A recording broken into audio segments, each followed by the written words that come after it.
दोस्तों, एक दिन मेरे दोस्त ने मुझे फ़ोन करके कहा कि दवाएं लेने के बाद भी उनकी मम्मी का बीपी बहुत ज़्यादा हाई है और नीचे नहीं आ रहा है।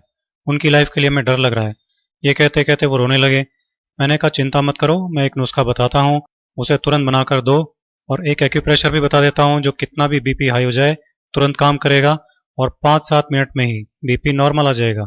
मैंने कहा कि एक कटोरी पुदीने की पत्तियां मिक्सी में डालो, साथ में 2-3 चुटकी काली मिर्ची का पाउडर और थोड़ा सा पानी डाल लो और इसको पीस लो। पुदीने की चटनी बन जाएगी। पुदीने की इस चटनी की 2-3 चम्मच तुरंत इनको खिलाओ। उन्होंने कहा कि हम अभी बनाकर इसे खिलाते हैं। फटाफट 2 मिनट में ही उन्होंने चटनी तैयार कर ली और तुरंत उनको खिला दी। 5-7 मिनट में ही उनका आराम आने लग गया। तब वो मुझसे कहने लगे कि पुदीने की चटनी कभी कभी हम खाते हैं, पर ये इतनी ज़बरदस्त दवा है हमको मालूम नहीं था।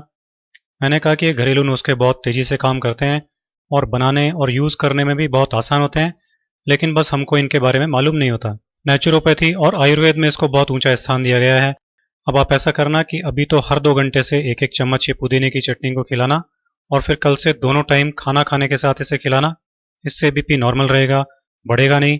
इससे पेट भी साफ रहेगा और गैस भी नहीं बनेगी, क्योंकि पेट की गड़बड़ी और गैस से भी कई बार बीपी हो जाता है।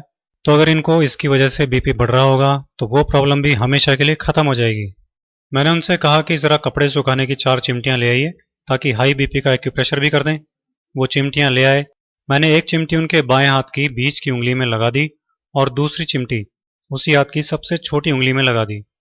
इसी तरह से तीसरी चिमटी उनके दाएं हाथ की बीच की उंगली में लगा दी और चौथी चिमटी दाएं हाथ की सबसे छोटी उंगली में इस तरह से लगा दी। मैंने उनसे कहा कि जैसे ही आपको अनईजी लगने लगे तो आप बता देना, इनको उतार देंगे।